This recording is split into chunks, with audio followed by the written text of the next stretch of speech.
The founder and CEO of the TechMap.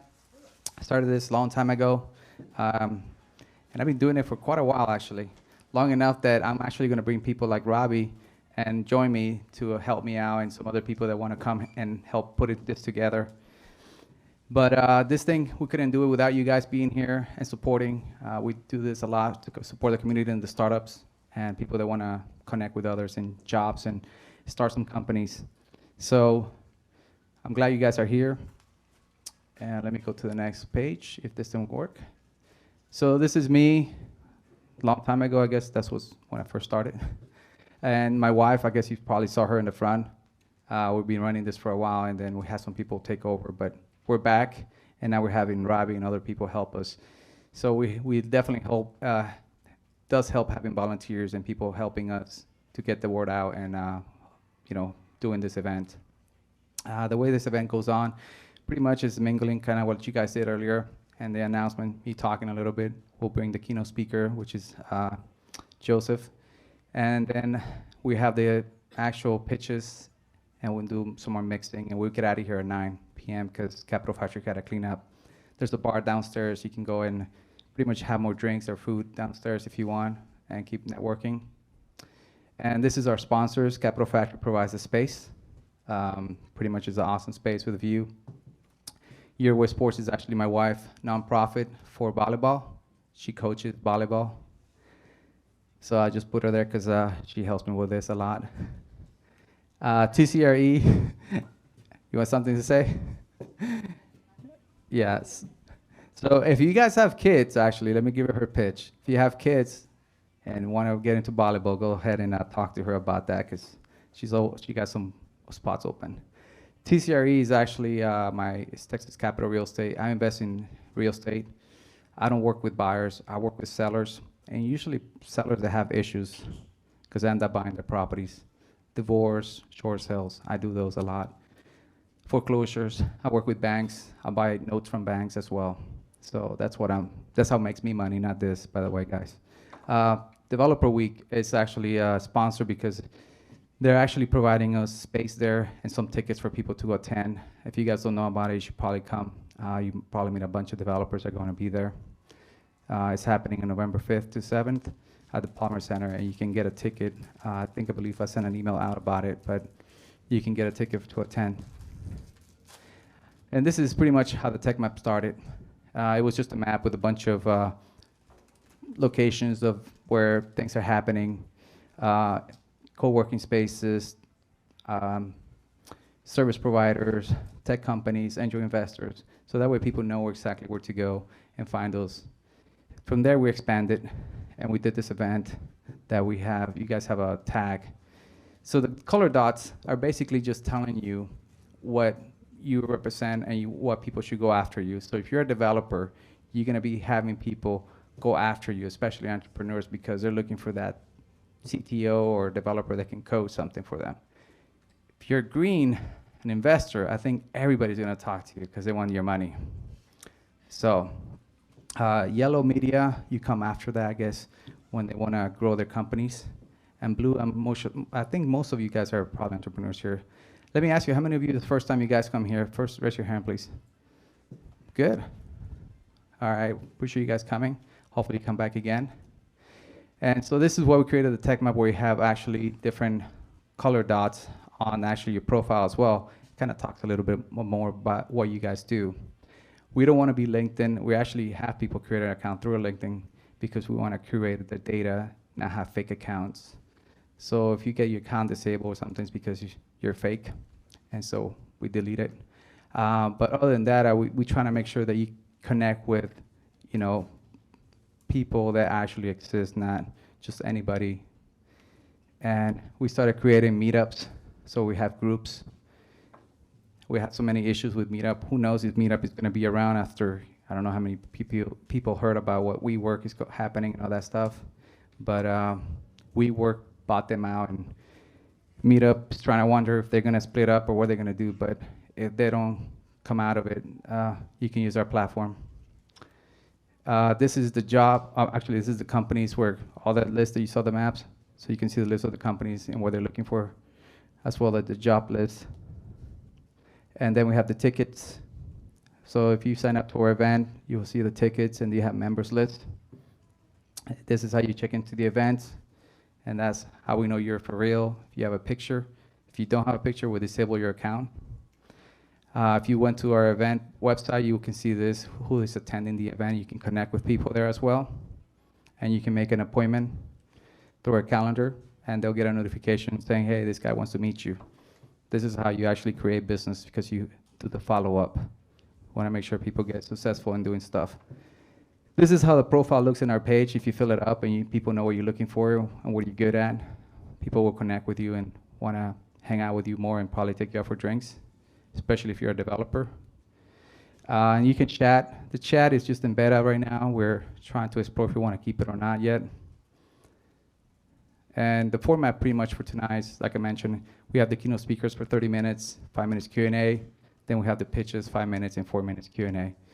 And then we'll break off after that. And we'll cut off the presenters as well. So I'll bring out Joseph Kopser, if you guys don't mind, to the front, and he can talk about himself. He's been here several times, spoke, and he can tell you how successful this event has been. Great for everybody that's here and for him and for the community. Thank you, guys.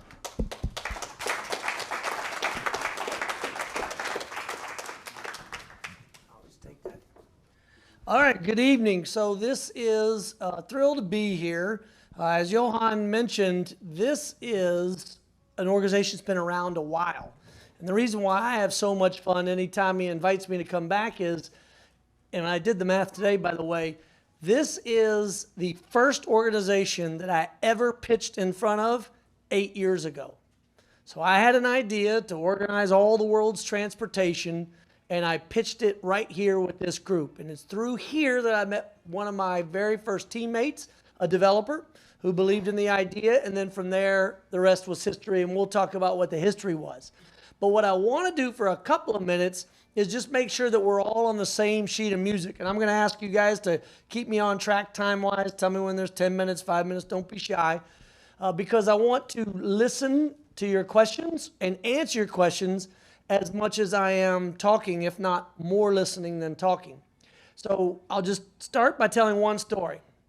So there I was. It was literally about a month ago. Got invited by a guy at USAA who I had known years ago in the Army, but we hadn't kept up in a very long time. But he said, would you meet me? I want to talk about different opportunities and different things. And so we were talking. And he goes, Joseph, I don't think you remember the first time we ever really met, but I want to retell that story. I said, absolutely, go ahead and remind me. Let's walk down memory lane. Well, it turns out that he was, at that time, it's about 2003, 2004, just deployed to Afghanistan. So he was 7,000 miles away. Simultaneously to that, he had already planned on trying to return in his Army career, after his deployment, and go back and teach at West Point. Now the problem was, at the time at West Point, everything was analog, everything was paper-based. So if you wanted to apply to teach at West Point, like most any university, you had to send in your literal paperwork. Well, these folks that were deployed overseas that wanted later on in life to return back to West Point when they got back, couldn't do that. There was no place in Afghanistan or Iraq to go down and just scan paper in, or even worse, carry a file folder with you. So here I was as a personnel officer, in addition to my teaching duties at West Point, and I'm scratching my head. So I go to the folks that are working the whole transition process to accept them in, and they said, nope, it's got to be in paperwork. We got to have the paperwork. I'm like, I know, but do you know this is the first real war we've been in at least 10 years, because first war in 1991 lasted about 111 hours. I said, this is going on now for months and years. We need a new system. And the people, as nice as possible, pointed to the regulation and said, nope, it's got to be in paper, turned in triplicate, whatever they said. So and you can probably relate to this, so I said, we have to have a better system. So what I did was realize that at that very time in the Army, we were starting to put some things on digits, like their evaluations and their history and everything. So if we could just get to their password and their username, if they could access it, or their spouse or a loved one that they trusted, then they could somehow send, although back then you couldn't send a file more than like 2 kilobytes, somehow get it to us. So if we could create a way to upload all this stuff. So here I am. I mean, I'm technical in nature, but not a programmer or developer, seeing this problem, realizing that if we could just figure out how to get their stuff uploaded into basically a web interface of some kind, we could take these digits, print them out on paper, hand them to the people working the red tape, and we solve this problem. So he retells this story with me, and I remember, I'm like, oh yeah, I totally remember that. That was the web, it was West Point. So it was the web-enabled selection and tracking. You like that little creative license? West. The West system. And sure enough, I was like, yeah, I remember that. He's like, no, what you don't understand is, because you built that, I was able to apply. I was able to get in to West Point as a faculty member, and my life's never been the same since. I had a chance not only to serve my country overseas, but I got to come back and work with students to be able to help them achieve their opportunities. And that would not have been possible without the technology that you helped develop. So I sat up in my chair all happy and proud at Starbucks, and I was really appreciative that he told me that story. But the best part about the story is, and he goes, well, do you know the rest of the story? I'm like, no. And he goes, the entire academy, not just one department, but all departments, academic departments at West Point now have adopted this system. And over the last 15 years, of course, they've improved it. But what I hope it speaks to is that you in your journey, no matter whether you're an investor, whether you are an entrepreneur yourself, whether you are a developer, or whether you're covering this industry, it doesn't matter. All of us, I think, and hope, are in this to solve problems. Because if you're in this to make money, oh, it's going to be a long, hard road. You are in it for the wrong reason. You are looking in the wrong direction. But if you're in it to solve problems, and you identify pain points, problems for people in their lives, then you're in a really cool place. Because if you can align what you're trying to solve with people's problems, and they want to pay you for it, then you're in business. So the moral of that quick opening story is that I didn't make a dime off that system that I helped build. Not one. That wasn't my goal. But now people like Greg and all the other officers, they got to return to West Point to teach, to achieve that part of their dream because of something that we built, me and a team of really smart people.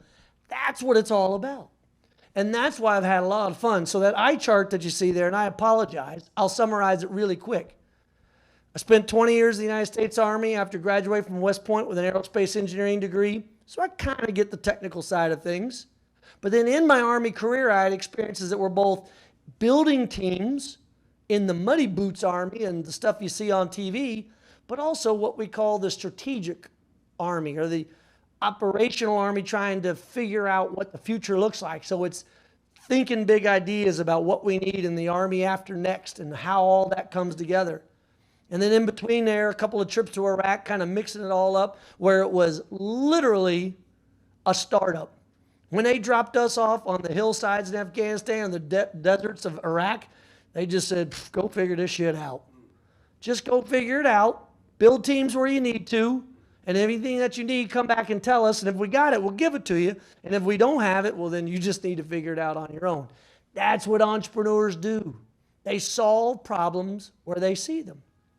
So at the end of my 20-year Army career, I'm at the Pentagon, and then I get stationed down here to run Texas Army ROTC up here in the building. That's where this story comes to now, 8 years ago tonight, or this month. I had an idea to organize all the world's transportation. I wanted to make my commute seamless. But again, I didn't do it because I was trying to start a company. I did it because I had just spent 14 months away from my daughters, 3 of them, who were in middle school, and I had to catch the 8:17 bus. It came about 8:17 every morning, the 23A or the 23C, it didn't really matter, so that I could get to the Pentagon on time.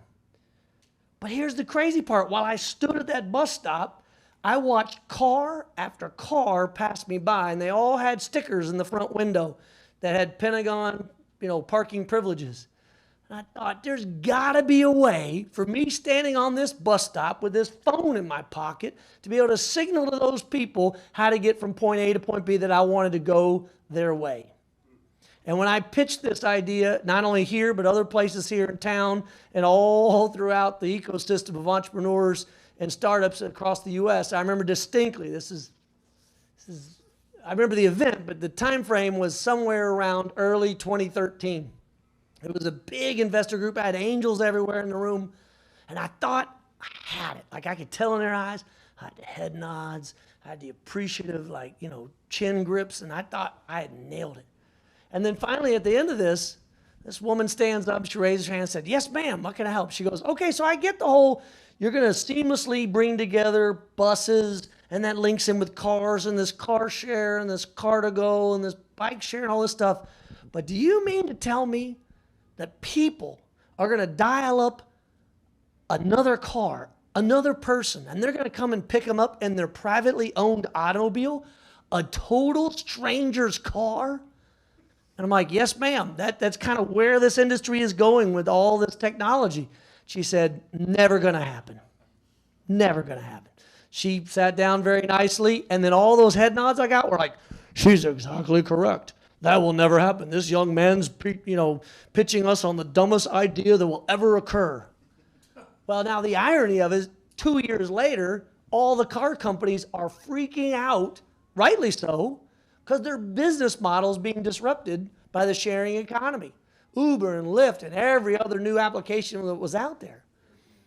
Airbnb, all these new ideas of displacing the manufacturing side and instead replacing it with the sharing marketplace. And who was sitting there but us? At the right time, with the right team, with the right technology, and we were acquired by Mercedes. But the neat part of the story is it doesn't end there. The people that we attracted into our company were, by and large, almost to the person, problem solvers. So we were discovering whole new ways of solving problems that no one was thinking about in the transportation world. And still to this day, I am so proud that the legacy of the alumni of that company 5-6 years ago are still doing amazing things in the world of transportation. And that kind of leads to the last point, because then I want to jump right into your questions for the remainder of the time, which is when you are either thinking of joining a team, because you come to these events, these meetups, you want to join a team or you want people to join your team, you're looking for something. And I would argue there's 3 qualities that you should be looking for, not only in the leadership of that organization, but then also taking inventory in your own self of whether or not that would apply to that team. And this experience, these 3 points, come from when I learned serving 20 years in the Army. And I figured out that entrepreneurs, in this case military veterans who become entrepreneurs, but entrepreneurs in general, do 3 things really well. Number 1 is they form teams quickly, and they find ways to make them work. For those of you that are at the very beginnings of your companies, you don't have a lot of capital. You don't have a lot of name recognition. You are relying on a pickup team of folks to join your idea that maybe aren't your first choice, but they've got to be who you're working with, because beggars can't be choosers. And that's an awesome team to have. A scrappy bunch of people who believe in a vision to work together. So building teams is the first thing that you need to be able to know how to do and be a part of yourself. The second is focus on the mission. Focus on what's really important. And what I mean by that is you can do anything with your ideas. You can build 100 different things. You can take your business model and go in 1,000 directions. But what you have to focus on, though, is what really matters. And I'm guilty, number 1, of that from the beginning. I wanted Ride Scout to conquer everything possible. But it was only by listening to my team as they came back and saying, "Joseph, I know that you wanted to take over the entire transportation world, but can we focus on this part of our mission, this purpose, or this part of our offering?" And with time, we figured out how to iterate and get better. But you have to be able to focus, and entrepreneurs and teams should be able to do that. And then thirdly, third part is there's going to be life that gets in the way. There's going to be stress that gets in the way. There's going to be personality conflicts that get in the way. You have to learn to not sweat the the small stuff. I can't tell you how many great ideas, great teams I saw dissolve because of a toxic work environment where someone or somebody on that team couldn't just let the small stuff roll off their back. Either the boss, who he or she just insisted that the PowerPoint is centered correctly, or somebody on the team who he or she had to be just in the perfect work environment with all their OCDs oh so very perfectly satisfied that it became untenable as a member of the team. So you have to be able to not sweat the small stuff. And the great thing about military vets, and why I'm so high on them and invest more often in military vets than non, is because I know they've separated from their families for training in peacetime and war, and they have really seen some pretty crazy shit. And that has enabled them to just kind of not sweat the small stuff. If you think this traffic jam is bad, let me give you an idea of what Route Irish looks like between Baghdad and the airport. Okay? So that is why I think that we as a group, a collective community, this ecosystem that they have worked so hard at TechMap to map out, is able to punch above its weight. We form teams really well. We focus on what's important for the mission of the business model. And then the really good teams learn to work together and not sweat the small stuff. And that's what carried me through 4 or 5 different sectors. In the military, in the academic world, I taught for 5 years at the university level. I also spent, which is now I guess 8+ years, in the business world. And then some of you may or may not recall the last 2 years, I went into another sector, also greatly in need of disruption, which is our political industrial complex. And I ran for Congress right here in Texas. In fact, this very building is inside the district that I ran in, Texas 21. And against all odds, against the marketplace or the duopoly. It's not a monopoly, it's a duopoly. The Democratic Party and the Republican Party, they control the apparatus about who enters, what the prices are. Oh, it's so in need of disruption that my latest venture is trying to go at that and try to figure out how we can disrupt that world. So I'm happy to take questions on that. Happy to take questions on what I still continue to do in the business world, the private sector of disrupting various economies, whether it be transportation or energy or other areas. Or happy to talk about other projects I do now, like I'm up at the University of Texas as an executive in residence at the business school, trying to figure out how we get at the intersection of business and policy and all kinds of fun stuff. So I took way too long, I apologize, in the intro, but I just want to give you a sense of who I am, why I'm so excited about this organizations and those like it here at the Capital Factory and this ecosystem that extends beyond the Capital Factory to Central Texas in general. And then more importantly, answer your questions if there's anything I can help with, because I don't claim to have the answers, but I sure have screwed enough up over the years I can tell you how not to go at some of the things you'll do. So with that, let's open up the floor. Anybody? Somebody's got to be first. I'll go. Yes, sir. I'm the next speaker, unfortunately, after your incredibly well-done speech. Appreciate it. Were you that good when you pitched that first project? Hell no, I wasn't. In fact, he's got the tape. Go back and watch my very first pitch ever. Terrible. Terrible. However, practice makes perfect. You may or may not know that Ronald Reagan, before he was known as the great communicator, after he left Hollywood, before he went into politics in the mid-1960s, went to work for General Electric. He was their company spokesperson. And what he did was go to all the GE plants all around the country and just talk about basically the CEO's vision for where the company was going. So that's pre-internet, obviously. It's pre-internet, pre-media. So they had to have a way to communicate their vision. And so Reagan went out there, and he was a Hollywood actor, and even he struggled in the first few years. But I will say this about the ability to pitch, and I'm going to take your question, I'm going to pivot it to what I really hope you carry away, which is if you cannot communicate the idea of your work, of what you're working on, and that tree falls in the middle of the woods and nobody hears it, damn, that's a shame. And yet there are some CEOs, some CFOs, some founders who are so proud of their idea, and yet their personality or their ego gets in the way that they insist I am the founder. This is my idea. I will pitch it. And man, within 5-10 minutes, all the investors or the judges or whomever, wherever they are, have already started checking email, looking into their next point on the agenda, and that idea dies on a vine. Communication might be one of the single most important qualities of any early team. Because the idea of Ride Scout was not invented by me.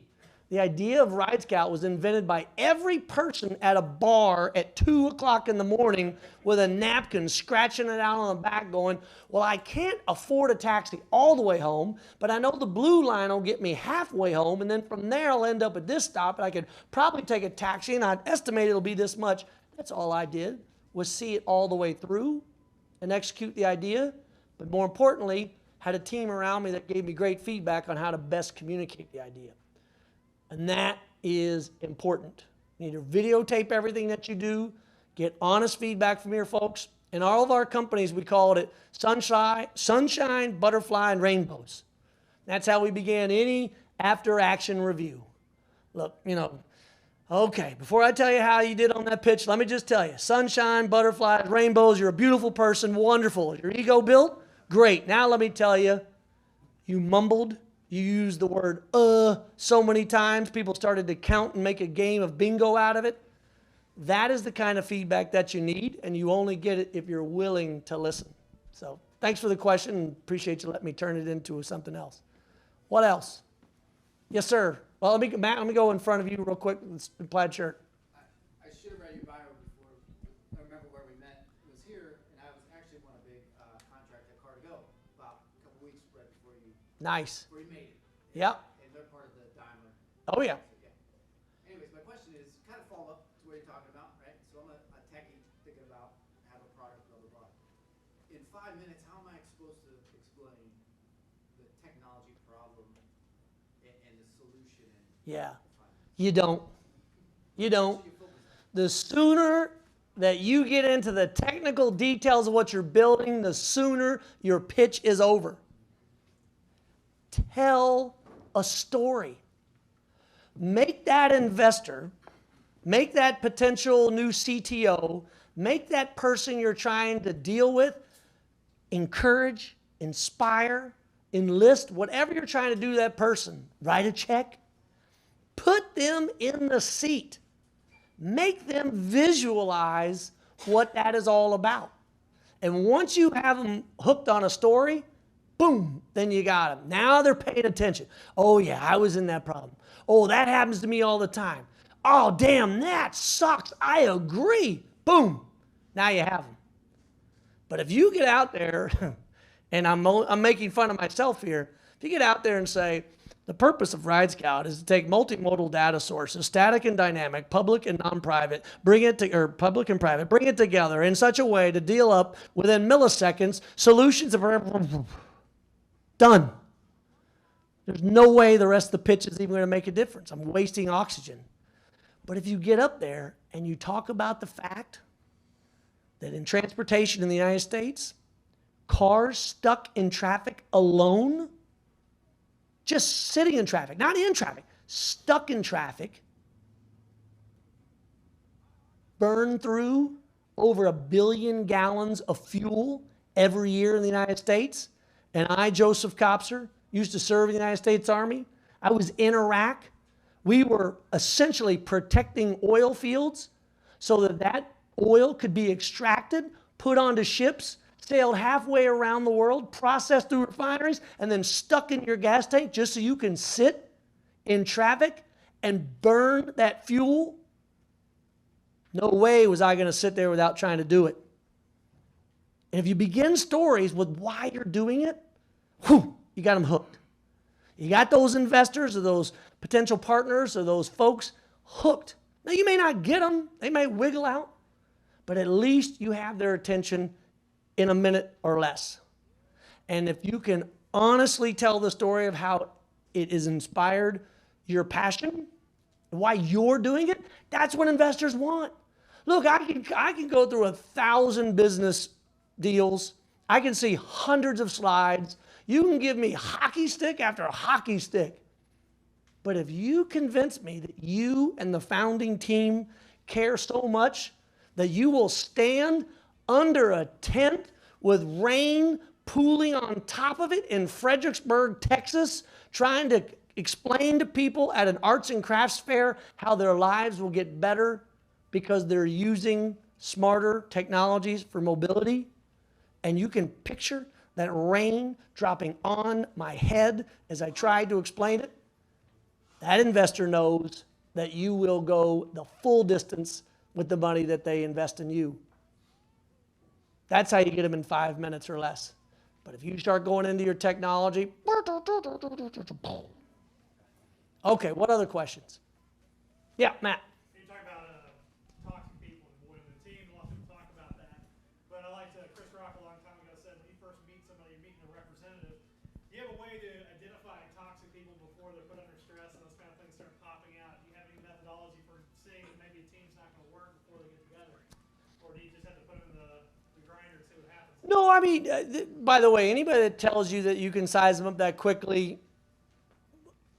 I can't say they're lying, but I mean, I've been fooled so many times by people that you got to go through time and distance. But there will be indicators. There will be markers that will let you know along that journey working with him or her what's going on. And by the way, trust your gut. Your gut is pretty good over time of knowing what's happening.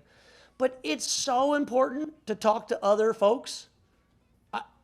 I tell everybody, to include my daughters who are now 24, 21, 19 as they grew up in life, you are the average of the 5 people you hang out with the most. You are the average of the 5 people you hang out with the most. So the sooner you can get around those other people that are in the life of that person in question. So go meet the boss, go meet the spouse and the family. Or if you're thinking of hiring somebody, bring him or her to dinner. Bring him or her and invite their friends. See them in context outside of a job interview. See them in context outside of work, and you get a fuller sense of who that person is. And by the way, not everybody needs to be Mr. Microphone. Introverts are welcome. They're highly encouraged in a lot of organizations. My wife right now, as much as I love her and 25 years of happy marriage, if she had this microphone in her hand, it would be like a flaming torch, and she'd drop it so hot and run out the side door. She does not like public speaking. So you can't use a one-size-fits-all cookie cutter when you're evaluating people, but toxic leadership especially, because it'll ruin a company, it'll ruin an organization, you should be the key word, and I've been burned a couple of times, you should be able to sense it by getting to know the people around that person, and then just hopefully being a good receptor of all the nonverbal clues. But a track record helps. And I guess an indicator, if there is an indicator, the sooner you can get a sense for how many former employees, former colleagues, former folks in that person's life are still in communication with them, that is a good measure of toxic leadership. I mean, I've got a couple of bosses I've worked with over the years. I haven't spoken to them since the day I walked out of the office on my last day on the job. And I don't know how you really measure that, but somebody in here, let's create a company together to figure out how do we get at that, because that's pretty fabulous. Okay. Sir. What advice would you offer for bootstrappers? Yeah. There's a lot of advice for those that are looking for investors. But Yeah. Well, my heart goes out to bootstrappers because in some ways, it's harder than taking on investment dollars, because when you take on investment dollars, sure, you get a longer runway, and that sometimes makes companies lazy, so it's the easy way to get there. Now, I was not a bootstrapper. I had this goal and this vision that was so large it had to take on investor dollars. But what I would say in its simplest form when you're bootstrapping is make sure you have a company, not a hobby. I want to make sure everybody knows the difference between a company and a hobby. They look very similar. You can have all the passion, all the drive to help the community, but it will still end up being a hobby if no one is willing to pay for it. The difference is when you're able to find those people who are willing to part with their hard-earned dollar to invest in time and resources or service that you're providing. So in the bootstrapping world, it really, in my mind, is oversimplified, but it really is about putting your foot in the door, getting those first few paid customers and then keeping them. There is nothing easier than a return customer compared to new customer acquisition. And if your service is one that enables routine return, if you will, of those customers, then you're in a great spot. If you're in a business or industry where it is either a one-time or it is a long period of time in between services provided or products rendered, that's a little harder to do, and it'll be harder for you to figure out if it's a hobby versus a passion. But the other thing is, you know, it's obvious, but I'll say it anyways, lower your burn rate as low as you can get as a person, as a company, as a family, and then you might be able to get to a point where they can sustain it, and then some people will be unable to distinguish. Well, it's a hobby, but people pay him for it. It's just enough money for him to take his wife or partner or whoever, significant other, off to where they love to go often enough of the year that they return to then build what they're doing, and vice versa. It's often referred to as a lifestyle company as opposed to a company built for growth or scale. And both are valuable in society. There's no one easy answer. Other question? Yes, sir. You've done the full life cycle, right, with Right Scout. You started, you raised money, you exited, all of that, right? So I'm pretty sure there were some mistakes along the way, some pain. So what are those key things or key mistakes? Had you had to do it all over again, what would you have done differently now? Here's my favorite thing, design. Oh my gosh.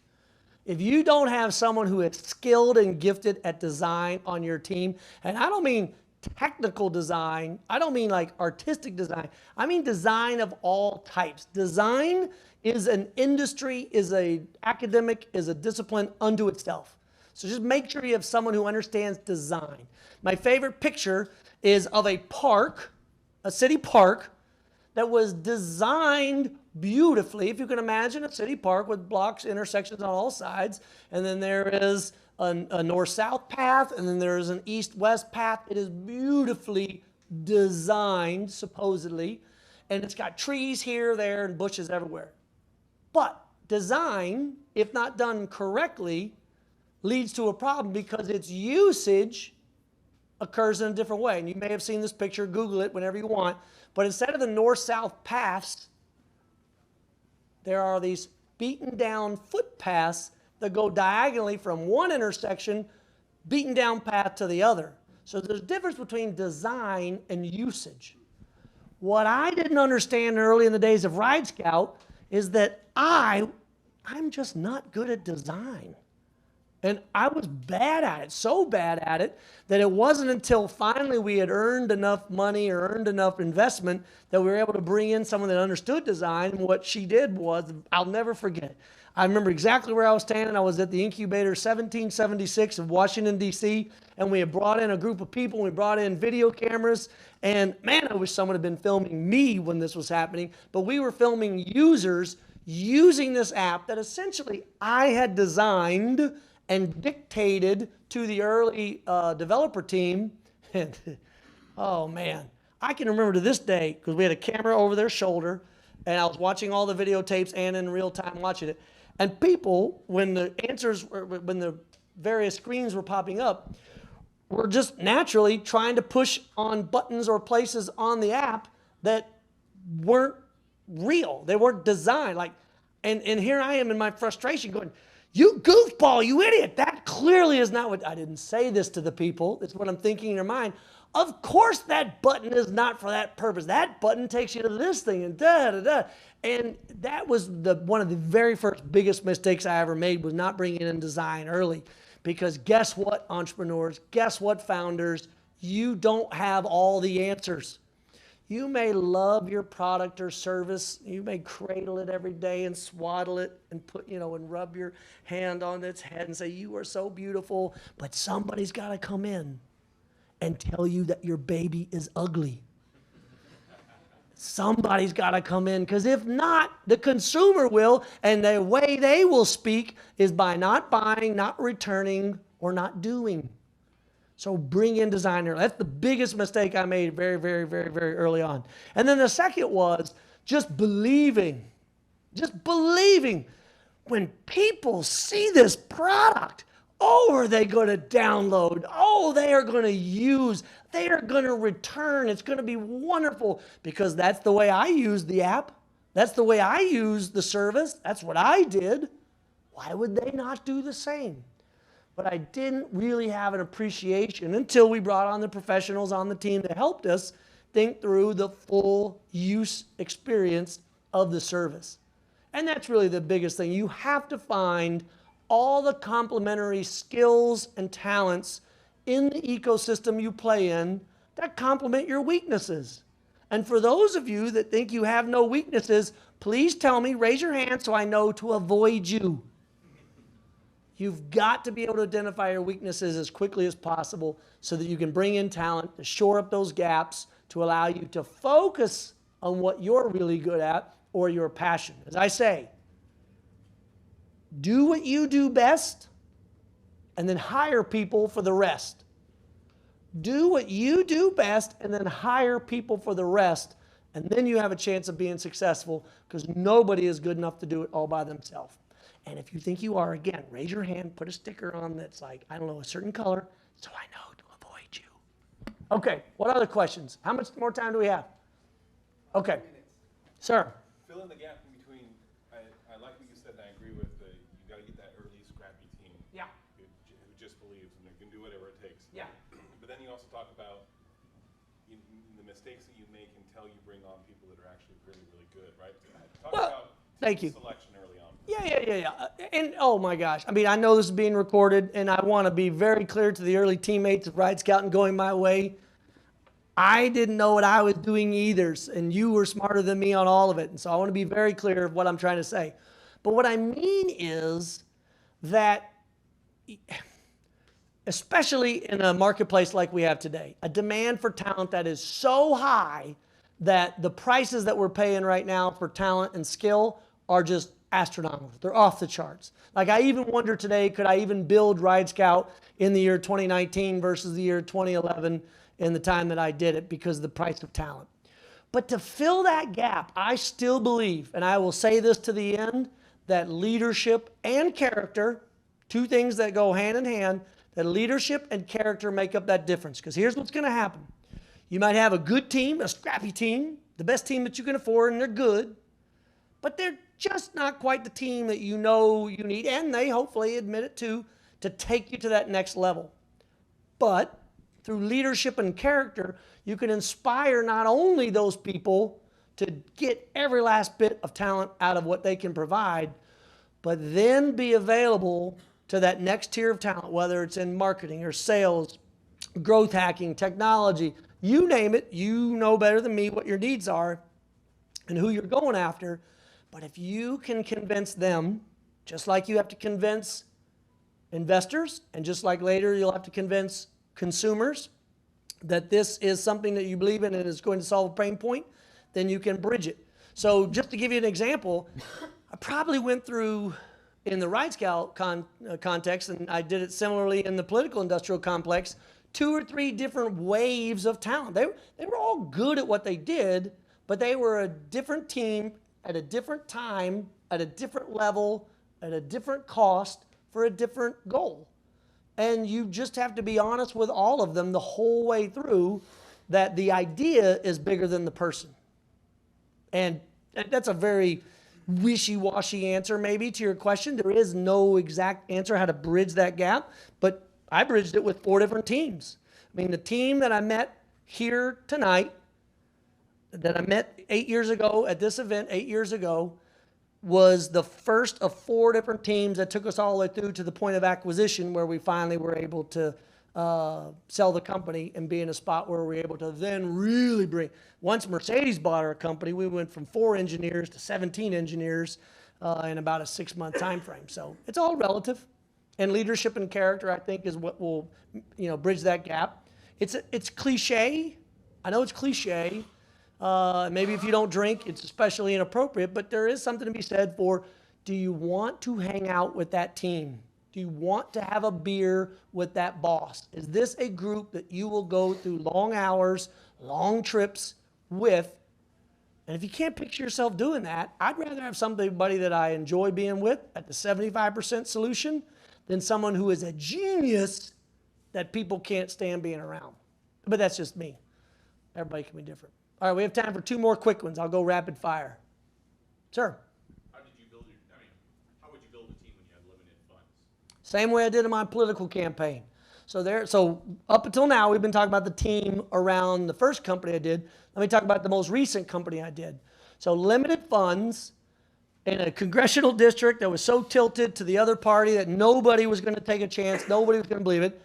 In this particular case, I had to validate the idea, and there happened to luckily be the Kickstart equivalent of politics called CrowdPack. So I went out and kind of had a little demo, had a little video, had a little blurb about who I was and why I was running. And then in that particular case, I was able to start the conversation. And what I mean by that is it was literally 1 beer at a time.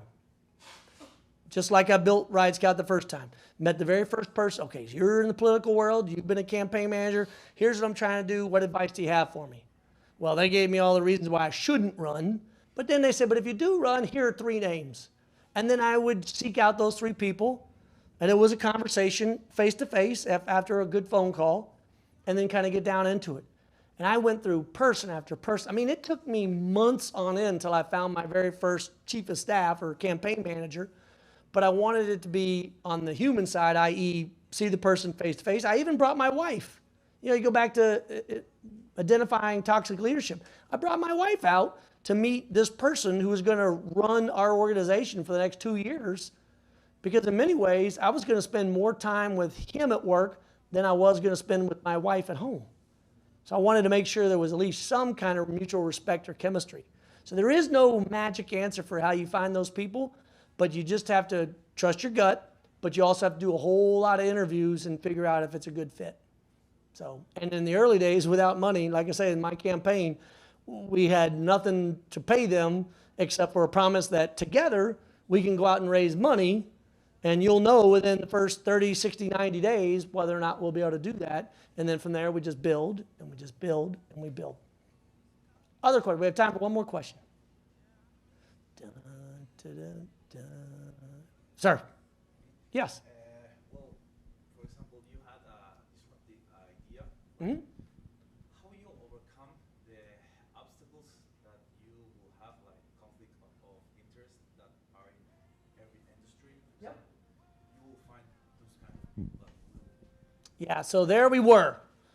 I'm in the transportation world. I'm trying to connect together all the world's mobility, buses and taxis and car share and bike share, trying to find partners all over the United States. And we got an interview through a friend of a friend with the head of the largest taxi aggregator in the United States. 250,000 taxis on his platform. We were just so stoked for this meeting. We get into his offices in Alexandria, Virginia, big conference room table, all wood and nice, because at this point, they were cornered the market.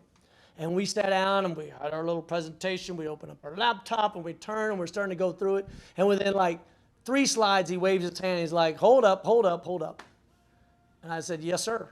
And he goes, did you just imply that you're creating an app that will kind of connect a route that's part bus, and then at the end of the bus ride, there's a taxi, or you land at an airport, and you take a taxi to a certain point, and then you take a bus the rest of the ride home, and I said, oh, yes, sir. Mobility is a service. That's what it's called. And he goes, young man, there are 3 kinds of people. People that ride the bus, people that drive their own car, and the people that take a taxi. And never the 3 shall meet. And at that point, close the laptop, close everything up, and just like a scene from like Pretty Woman, when they just kind of walked out there at the end, we just grabbed all of our stuff and we left. Because you will waste so much time as an entrepreneur, as a founder, as an early member of a disruptive idea. You will expend energy that is just hurtful if you try to convince people that are not to be convinced. Now, doesn't mean that you don't maybe circle back later on or revisit him or her a year later or 6 months later. But it's like anything in life. Those of you that are married, in my particular case, you can either be right or you can be happy. I choose to be happy. So I will admit defeat on arguments often with my wife. So in that particular case with the taxi guy, I could have argued for hours with facts and figures about how right I was, about how wrong he was about the future of mobility. But dude, I just wanted to be happy. We had a team, we had flown into DC, we had things to do, and there were other people we could go talk to. I just went and talked to them, and it worked out okay. We got acquired by Mercedes. He sold his company later on at pennies on the dollar. I don't even know whatever happened to that group because, newsflash, the taxi industry has had a hard time adapting to the distributed, disruptive nature of this peer-to-peer ride-sharing economy. And so the thing I would say about those groups that just don't believe you, just don't waste your time. Same thing on the political trail. There I was, the Sunday before the election on a Tuesday. So you vote in November, first Tuesday of the month, and there I was knocking on doors Sunday afternoon. And I, on purpose, went after doors that I thought might not be voting for me because I really wanted to try to make a difference where I could. And I knock on this door, a little screen door. It was November, it was a gorgeous day in the fall. Tuck, tuck, tuck, tuck. The guy kind of comes, whatever, you kind of see him come out of the darkness of his living room, and all of a sudden he's like, hey, you're him. You're the guy that was on the television just a few minutes ago during my football game. I'm like, yes, sir, Joseph Kopser, I'm running for Congress. He's like, man, I got to tell you, I didn't even think you guys did this. I'm like, yeah, we knock doors sometimes, at least I do. He's like, oh, man, we need folks like you in Congress, military vet, combat twice, Bronze Star, Ranger. Holy shit, that's what we need in Congress. I'm like, oh, sir, please. He's like, no, in business, and you build a company, you work with veterans. I'm like, well, yes, sir, that's us. That's that commercial. I appreciate the money I paid for it because it obviously made a difference. And he looks at me, and I said, so I've got a lot of houses to go to. This seemed to go pretty well. Could I just go to the next house and try to get more votes? I said, can I count on your vote? And he goes, hell no. I'm like, sir, what part did I miss? And he goes, you're a Democrat. There's no way I'm voting for a Democrat. I'm like, sir, we just talked about all the things we had in common and how much you like the biography, the life I've led. Why? And he goes, nah, you're not going to be able to get there and do anything on your own. You're going to be a slave to the blah, blah, blah, blah, blah, blah, blah, blah. And I just said, So you know what I did? I turned and left. Because there are just some people in any sector that you're in that just cannot be convinced.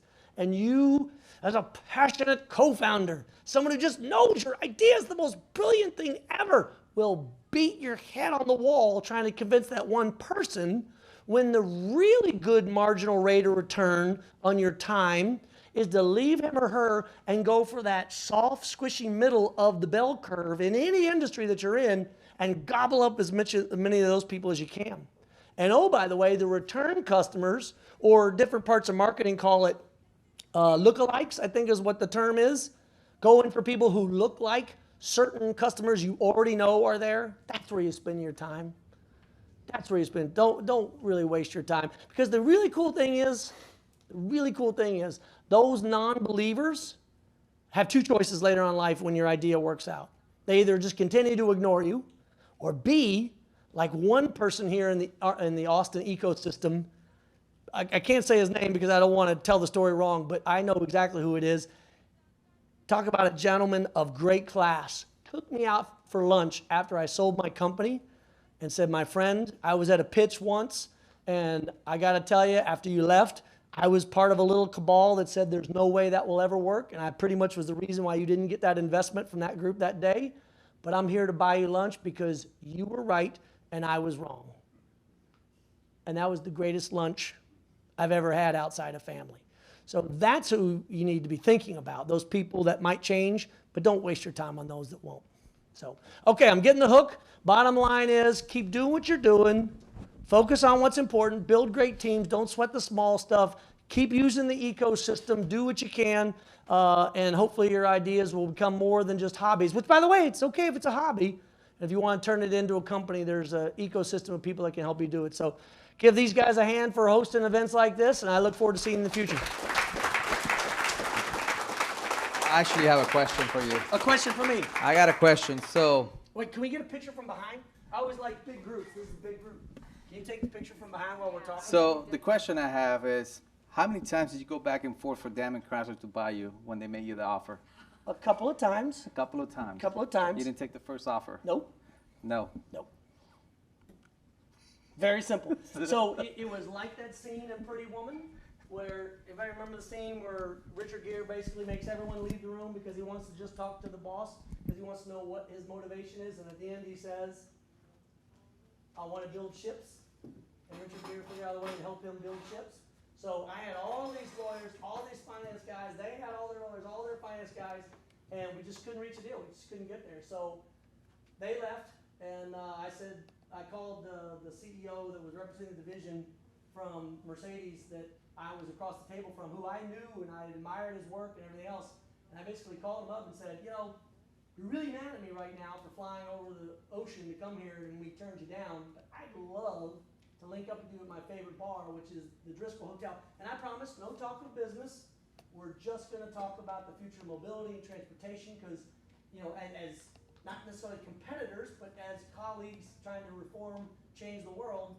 And he said, sure. And so we went out for a beer, and he was pissed.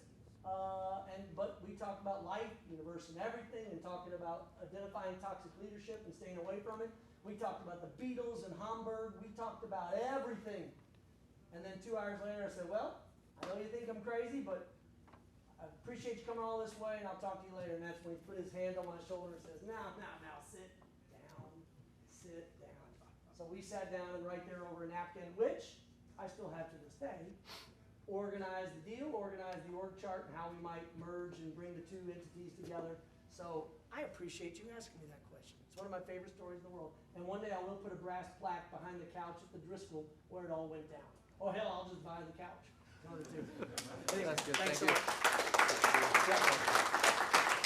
All right, so let's start with the pitches now. First one is going to be Sweet Spot. Rick? Yes. Here's a clicker. Just click through. Which one is it? Let's see. Just go forward. Right here. Forward. Yeah. Then you have the screen. Wow, that was incredible. That was incredible. Thank you.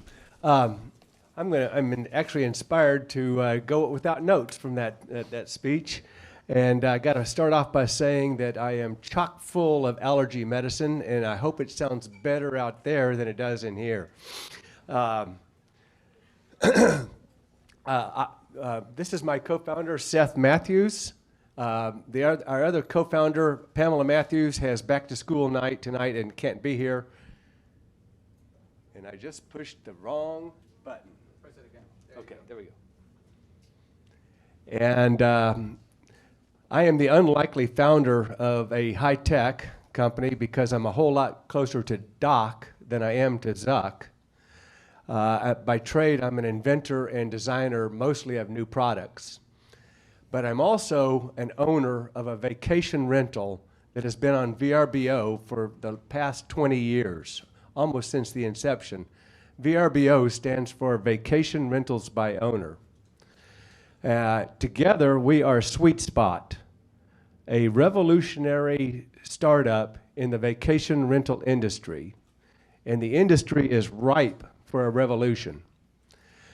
VRBO created the vacation rental market back in the 90s. I have the notes thing, I should be on my notes. But basically it was a really unique situation. It was unique people renting unique places, and it was keys under the mat, leave the check in the coffee pot, beautiful. And the main reason for that is because you had direct communication between the owner and the renter. And then along comes Airbnb and totally disrupts the market, totally. And they do it with their free-to-list, charge the renter a charge the renter a commission model, but if you're going to charge a commission to the renter, you have to block communication. And they were so successful that HomeAway, right from here in Austin, HomeAway, which has spent $450 million buying up VRBO and its 26 copycats, was beaten at their own game and was forced to sell to Expedia for $4 billion. And immediately they started charging the renter a commission to rent the house. And to do that, they had to follow the same model, which blocks communication between the owner and the renter. And to a vacation rental owner, that is an abomination.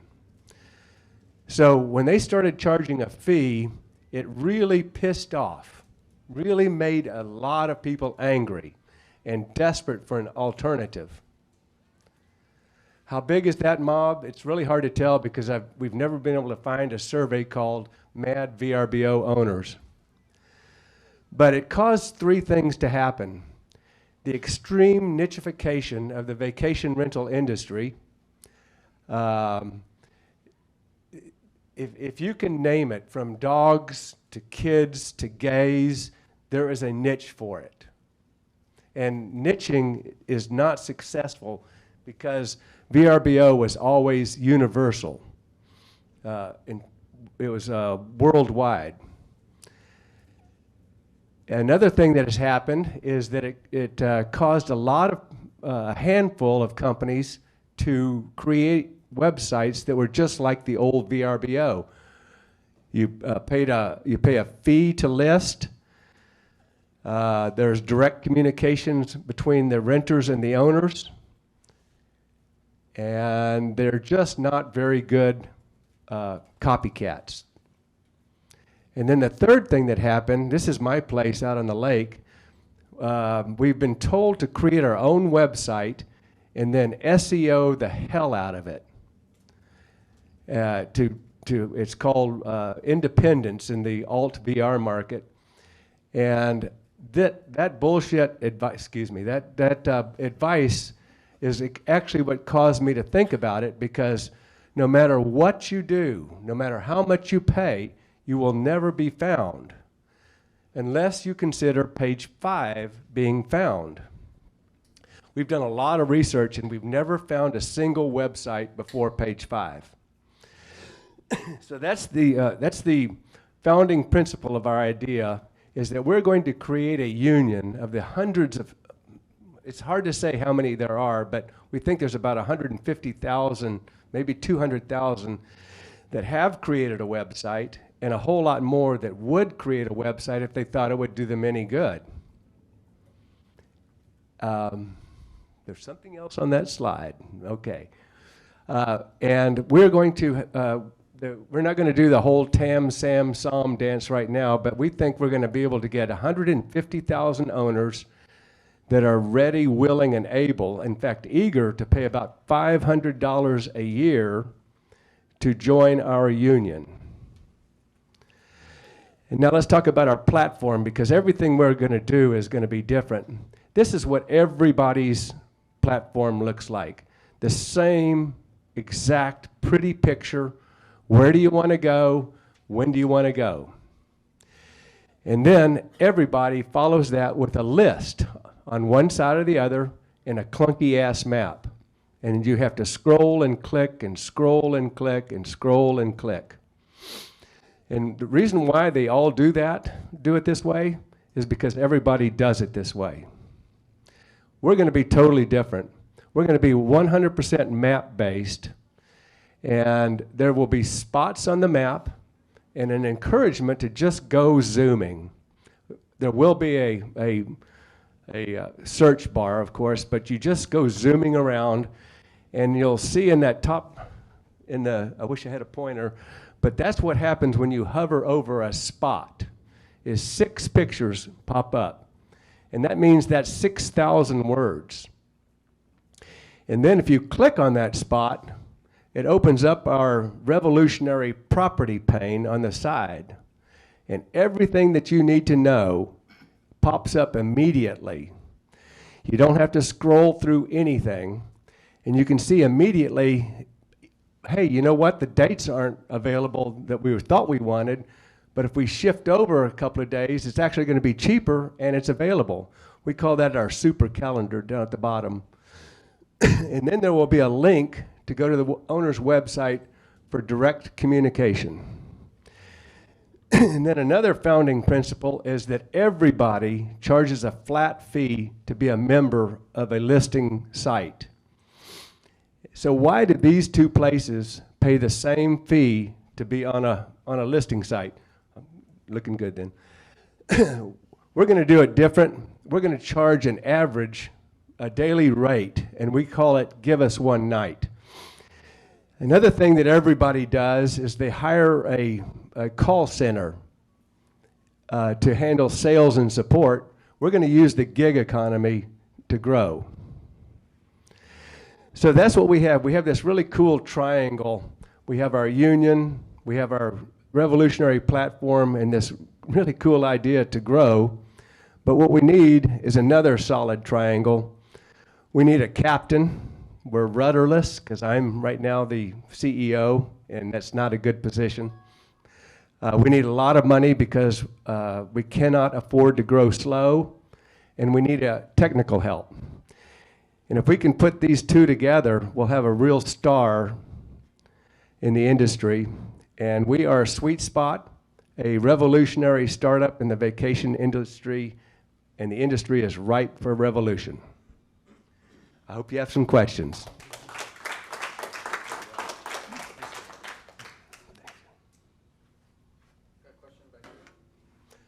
I hogged the whole 5 minutes, so Seth is going to do the Go ahead. Yes, sir.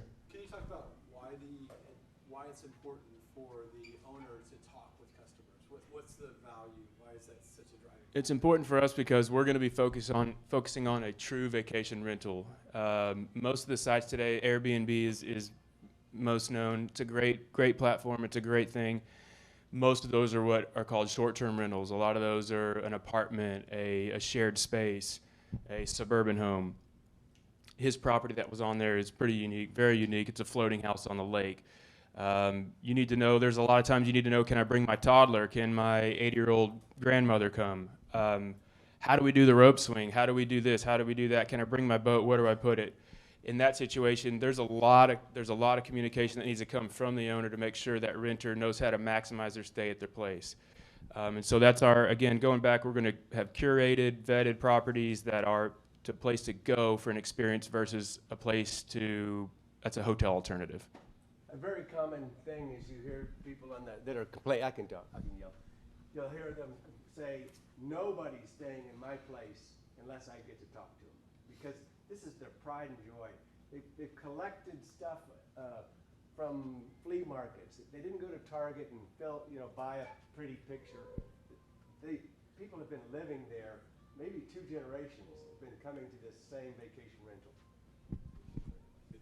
If you don't mind, it just seems like that's a really key point of your whole value prop, right? So I think that somehow explaining, bringing the audience into why that's so important is pretty key. That's really cool. Yeah. Thank you. Appreciate This it. is our very first outing. Yeah, first time.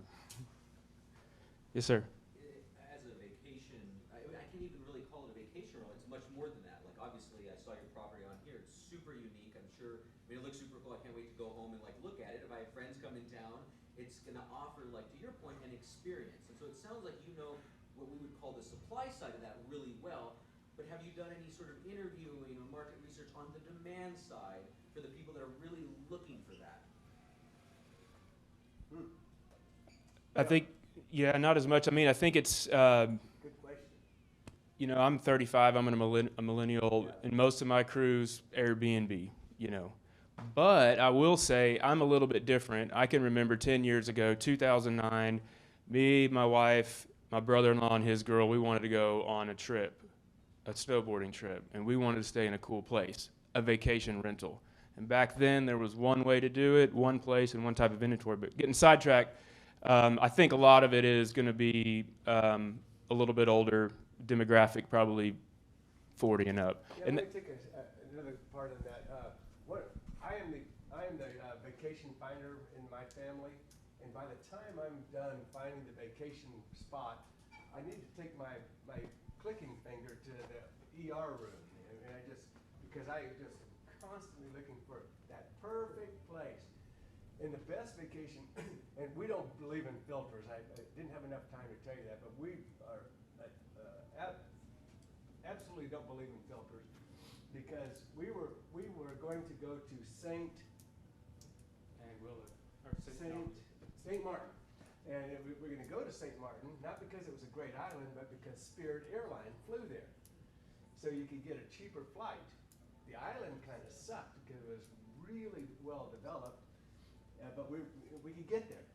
And by accident one time, using their clunky ass map on VRBO, I went out instead of going in, and this little island, 45-minute boat ride popped up called Anguilla. And it was so cool. It was undeveloped, and that's why we think, that's number one, is we think map searching is just, we think the renters are just gonna love this, love it. Yes, sir. I just, I'm sorry. want to offer up some That's a question. perspective. So I have a two-sided marketplace, and I use maps with it. And I found that it's a responsive website, so it works on mobile. But I found that when I had maps with a lot of data points on it, it really slowed down the loading of the maps. So make sure when you're moving forward, when you start getting more data points on the map, you're probably going to see a big slowdown. Well, That's why I went to a static map and then a click on the map, and it'll take you to an active map. So that's how I did that instead of well, we when you definitely first need to talk opened some it more up. about that. One of the interesting things about, right now you'll hear all these numbers about 6 million places on Airbnb. How are we doing? Time out. Out? Out of time, yeah. Take the last question, go ahead. Okay, so 6 million on STRs on Airbnb, 2 million on VRBO and all this kind of stuff. I'm sorry, Verbo.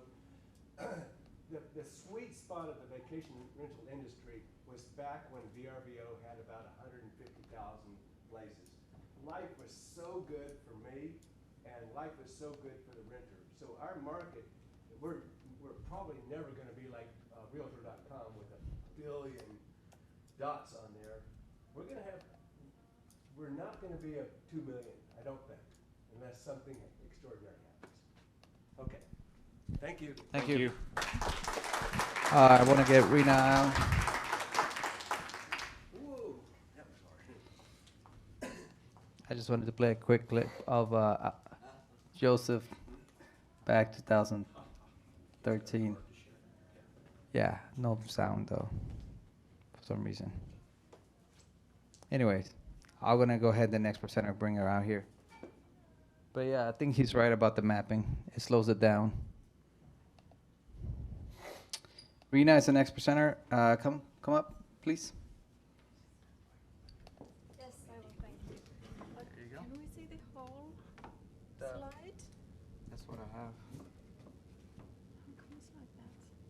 It's not the whole slide. That's the whole slide. The picture probably was too big. Or maybe it moved. Because originally it was there. Like that? Yeah. Okay. So let's do that. You want pictures or media? Okay. There it is. Okay. Doesn't matter. Hi guys. My name is Riina. I'm from Finland and I'm very excited to be here. Are you excited? Yes. Yay! Good. I have a question for you. Who here loves moms? Raise your hand. Who loves mothers? Almost everyone. Yay! That is cool. And I'm gonna tell you, I'm gonna introduce you now a completely new way to improve the quality of life of mothers.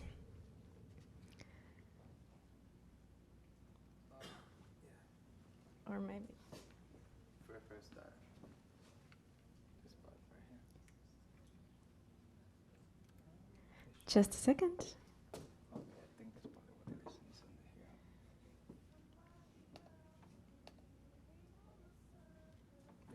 here. So pregnancy and childbirth often result in changes for a women that are difficult to deal with. Anxiety about body shape, back problems, mommy tummy, incontinence, even organ prolapses. Nordic Fit Mama brings an expert to every mother's home with fast and easy way to regain after pregnancy. With our 6-week online course, moms are able to get back to normal life healthier and happier. And basically the only thing you need is a laptop or a mobile phone, and you'll get the whole program on your phone.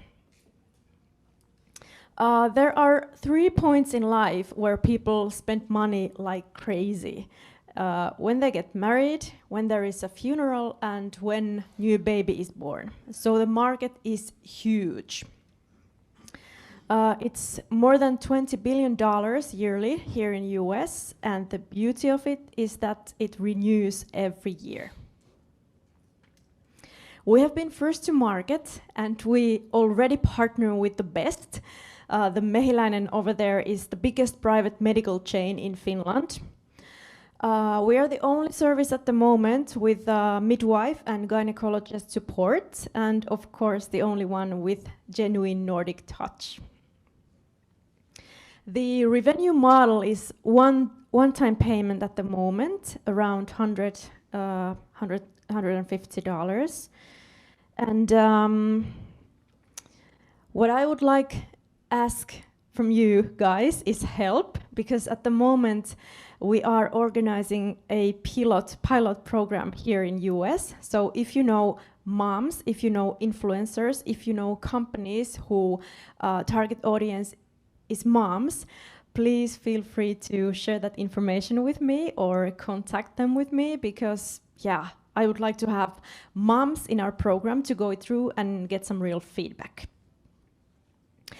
We have competitors, of course, which is good because we see that then there is a market existing, but actually not that many online. So basically what we do is that we teach moms a new time and cost efficient way to regain their bodies after pregnancy and childbirth. We are now available in Finland, Canada and Ireland, piloting here in USA and in UK at this very moment. We have been developing the service for 3 years now. Here are some financials. We have been heavily in development phase for last years, but we will move to a scale up phase. So within next couple of years, the revenue will come. Here's our team.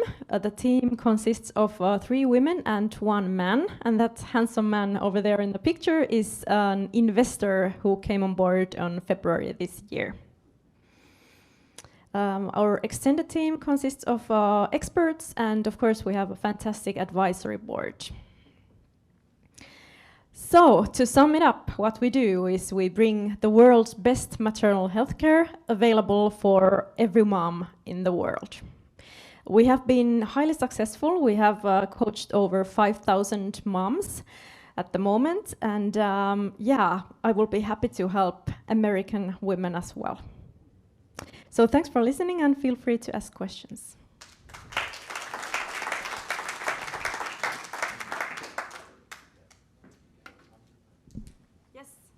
Yes. What's your return rate year after year of people renewing their subscription?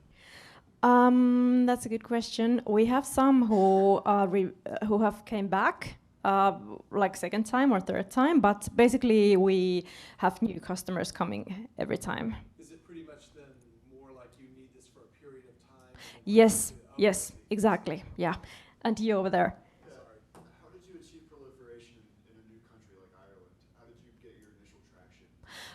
In Ireland, we did a thing called soft launch. We have Irish partner doing digital marketing and stuff for us, and we just went there and launched our product, and revenue just started coming. It was really, really easy in Ireland. But for example, in Canada, we did this kind of pilot, actually 2 pilots, and also quite big market research to see if there is something that we should know, if we need to do some kind of local adjustments, cultural adjustments and stuff. So that is how we approach.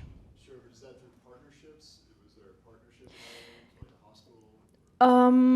At the moment, actually, my partners were university students who did the research for me. But at this first point, we could have partner, or we could do it on our own. But if we would come here, for example, we would need a partner because otherwise marketing costs would be too much for us. Yep. So what kind of partner are you looking for? What is the buying experience? How would a mother find you to know to buy you? Yeah, good question. It could be basically anyone who shares the same target audience. In Finland, we have this medical chain.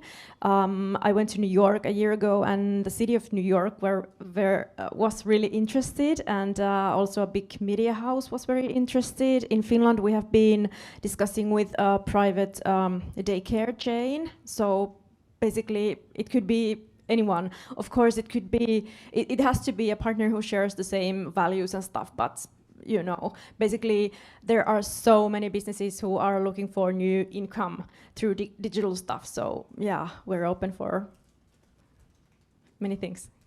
Yeah. Is your program bridge from maternity to postpartum, or does it start at a specific point postpartum, or how does that work? The program is intended for moms after their what is called checkup, so 6-week checkup.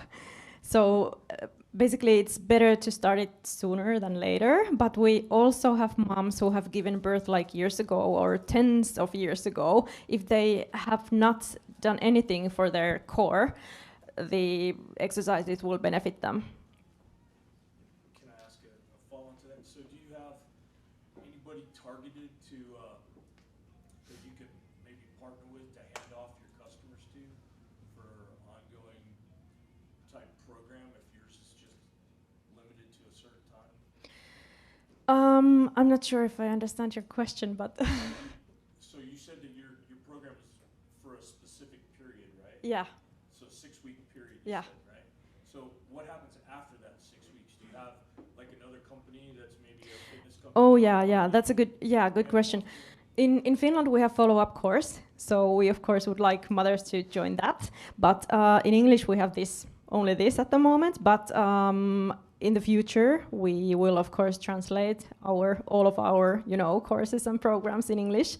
So and also we have partner in Finland who have digital kind of training services who we just cooperate with them and tell our mothers about those courses as well. Have you reached out to like yoga places to maybe partner up with? Because I mean, I'm sure they do some kind of similar exercise that you guys are doing to pregnant mothers. Yes, I have. And the partner in Finland is actually Yogaya. I don't know if you have heard about it. It has a studio in Los Angeles as well. But yeah, yes, we have. Second part question. Is there some sort of medical claim that you make about the results of this course?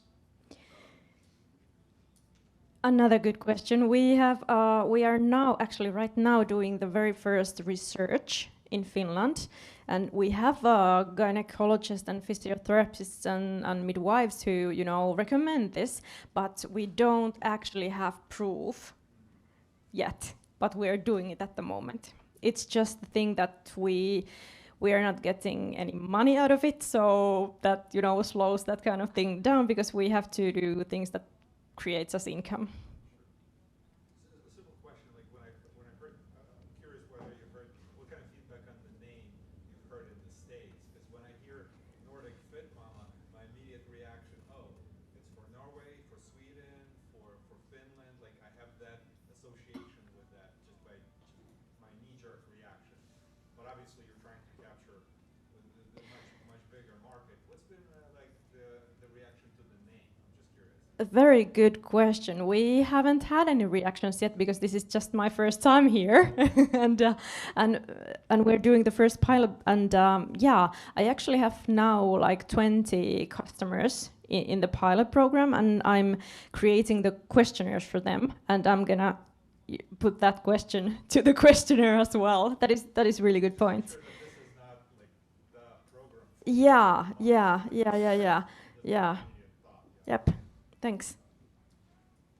A lot of employers have health wellness programs where you get money back if you do certain things, and insurance companies also have kind of kickbacks like that. Have you reached out to any of those? Not yet, but that is a good thing that I have been thinking about as well. So definitely I will do that. Yeah, bigger companies, for example, like, well, I was first in LA, so Apple and Google and Facebook, and they could all be our customers or partners. And yeah, because what we do as moms, if we regain our body safe way, it will be it will save the costs of society as well. Because if we don't do it, we will end up with back pains and maybe inability to work and stuff like that, and that will cost a lot. Is any? I know you're actually pitching to a lot of guys here. Yeah. They all thought, you know, maybe There actually are no women here, but it doesn't matter. You know women. I'm just wondering, is any of the fitness stuff that you're doing, I know you're doing it for women, pregnant one, is any of the fitness you're doing maybe can help a guy maybe, or something like that, that maybe some of the program could go that route as well? In the future, yes, but we have actually quite a lot of man customers, because we have men buying our service for their wives, for example, which is, I think it's lovely. It's really, really good. Yeah. Maybe it's me, but it might have been nice to hear a little bit of a story from a woman who really was transformed by what you were doing as part of your pitch. It would have personalized it maybe a little bit more for Yep. Point taken. I could tell my own story. I realized it when Joseph, when he was speaking earlier. Thanks. Okay, any more questions? Well, thank you guys. Appreciate it.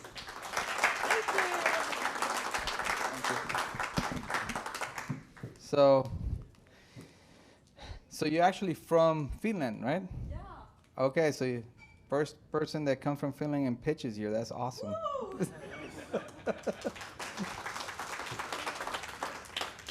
All right, the next speaker, I believe he's going to be bringing up some hardware stuff up here. You please come up here for a second. Yeah, I can put it up there.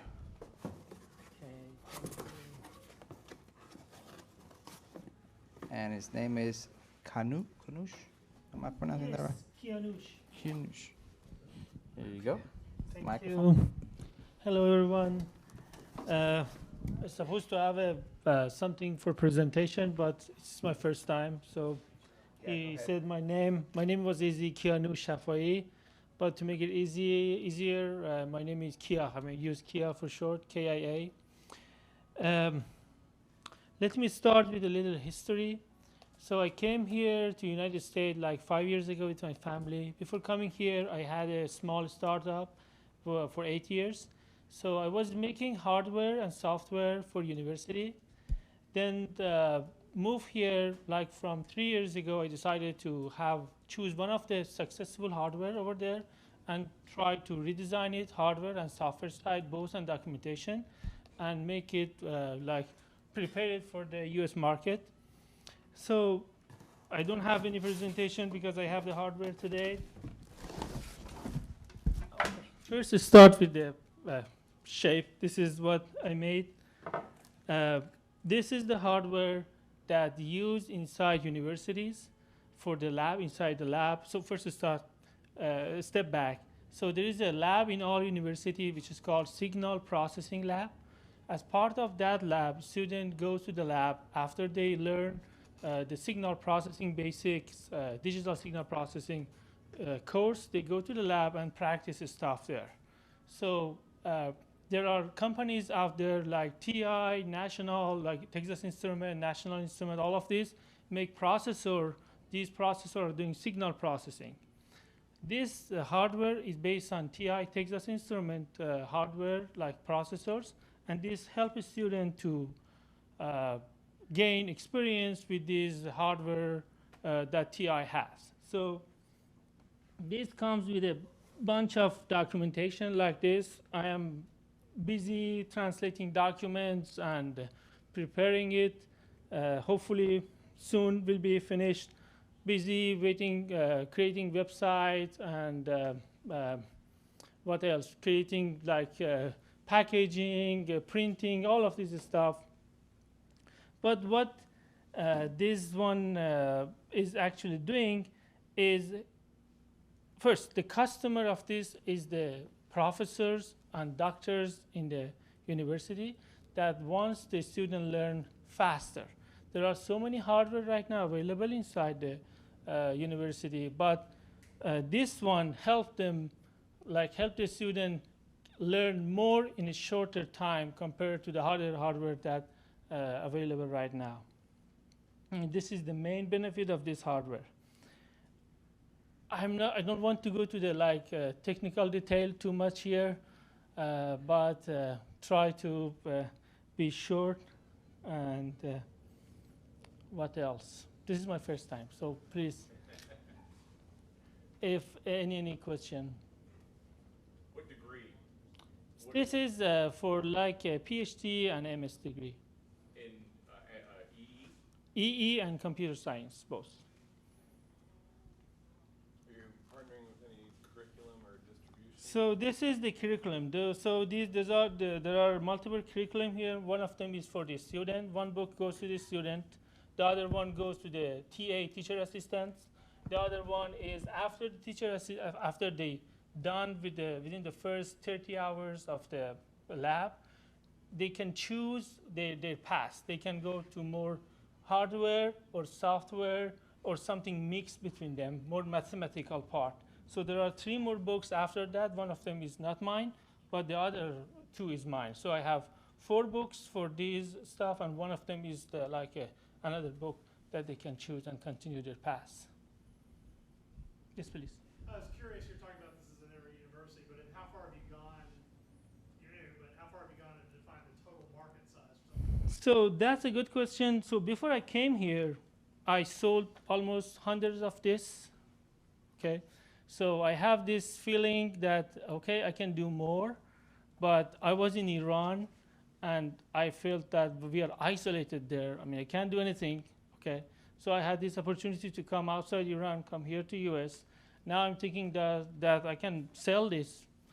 I haven't done any thorough market analysis right now. I have talked with professor here, over there, and I found that some university they have because TI presence here in the US, some university have good stuff, but for some others is as bad as what I saw in Iran. I mean, there is nothing there. So I believe there is a good market. But I am alone 1%, so working with hardware, software, try to build the stuff first and then go to the market. So I'm slowly become closer and closer to that point that I think I am ready to go to the market. But I haven't done pitch anyone to buy this. Okay, I haven't talked to anyone. I just get some feedback, a few feedback from people I know, but I haven't talked to the actual buyer, potential buyer. Just to piggyback on that question, so I want to make sure I understand. So you sold 100 of these remotely from Iran? Not remotely. While I was there, while I was there. So this is not the only one that I was doing. So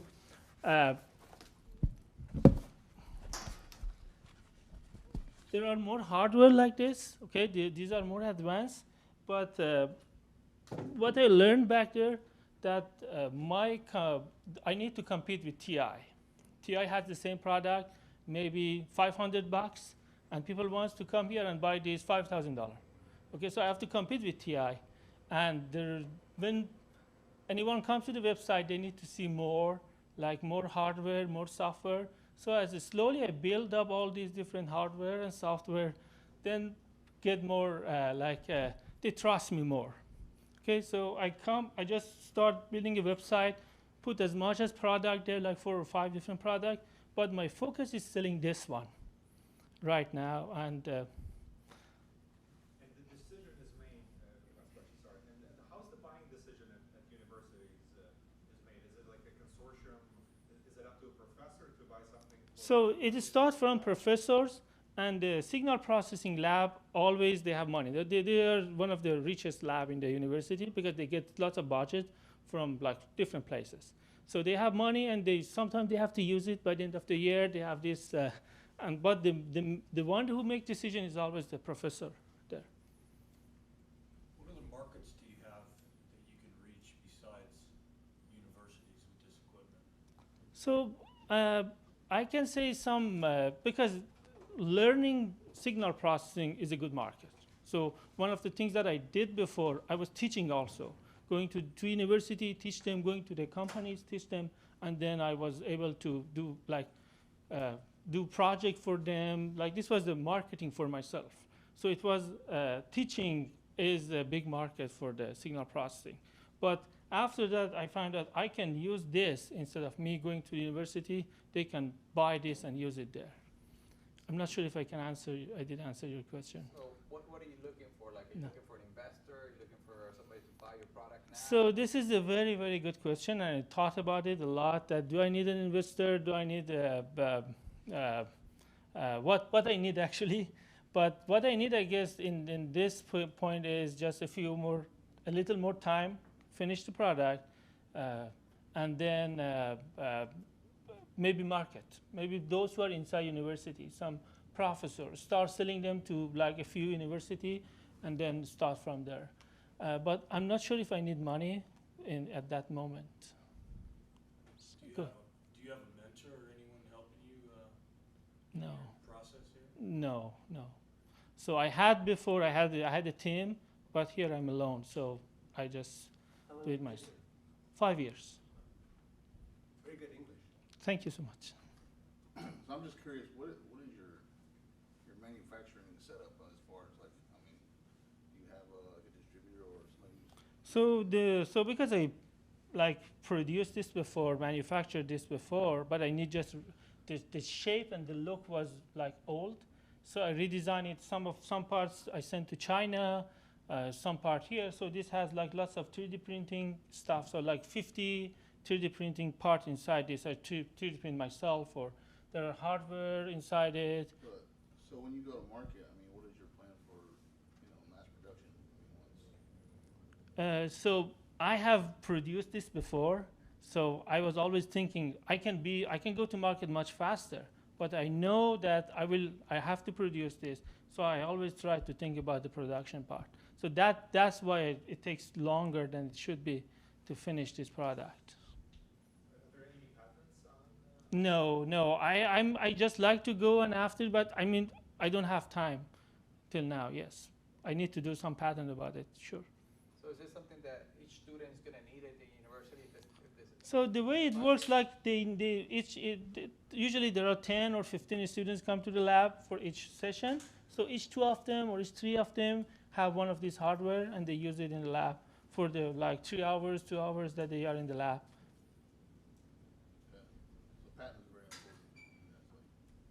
Can you talk about the use of this equipment after someone leaves the university setting? Is there uses for it after, or is it just solely focused on learning the skills? So I try to like make sure that I'm focusing on just learning, because there are so much other hardware available, and they're super cheap compared to this one.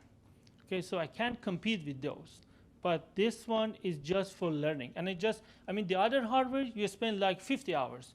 With this one, a student spend like 30 hours instead of 50 hours to learn the same skills. So if you want to summarize, it may be disrespectful, but what is the core problem you're trying to solve? Are you trying to solve a time savings or the cost savings, or what exactly is the core problem? So learning more in a shorter time. Just signal processing in the lab. Someone is willing to pay for that? I mean, I believe so, yes. I think that, after I talk to a customer, I have more confidence on that. But yes, see, there are different customers. Some professors, they know enough. They don't need anyone give them the hardware or the curriculum. They already made the stuff for themselves. But there are so many that they don't have anything. They don't know how to start. They don't know where, because this is very complicated. This is stuff, if you go to like TI website, you have to read 5 PDF, each 500 page. And then after that, you have to read them one more time. Then you know, okay, now this is the start, this is the end. What is your, how many of the products do you have currently that, I'm assuming that products do you have to sell right now, I should say? So right now, I have 5 products. I have 5 products ready to sell, but I'm not ready to sell 4 of them. I just want to focus on one of them, but I put all 5 in my website because 2 more, I need to translate the document for those 2 also. And one of them doesn't have the document yet, but all these hardware, I have sold them before coming to US. So I think your scope, more than just universities, there's a lot of tech schools. Sure. A lot of smaller, yeah, exactly, community groups. And I'm familiar with signal processing and the challenges. But there's such a wider verse capability with who you can be approaching with this. And the next question for that is, you're only focusing on TI's processors? yes. And is it able to expand to newer TI processors? So that's a good question. So this is the newest one down there here. This is the newest one, and this is one of the oldest one. But this is better for training. So this is like if you go from Intel, you have Core i7, and you have one very old one. But somewhere in middle is a good start. It's not good to start from the latest processor. So this is what this one do. Right, and then with the processors that you're utilizing to train the signal processing, do you know how many are close to end of life? I mean, I don't know if signal processors are moving as fast as other products that exist. I'm just not focused on Yes, I mean this processor is almost going to ends of its life. This one, okay, but still this is an old one. It's good for training. So I know all of them. So when I want to choose, I decided to pick the one that has more material. It's just a basic one. I don't want them to do more signal processing. I just want them to learn, okay, not to do the work with that. Last question. Bueller, anybody? All right. That Okay. looks like a big, Thank you so heavy much. stuff. Thank you. Okay, guys, so at this time, we're gonna just want to make a little bit of announcement. Our next speaker is Mystery. So Mystery, we don't know yet. So if you want to sign up for the next event on November 11, let me know. We're gonna have in December the holiday showcase. That's gonna be having some startups pitch and stuff. So just sign up to our event. You'll be getting emails about it. I'll turn some music on and we'll network a little bit, and then we gotta get out of here at 9. So we've got a few minutes, guys. Thanks again for coming. Appreciate it.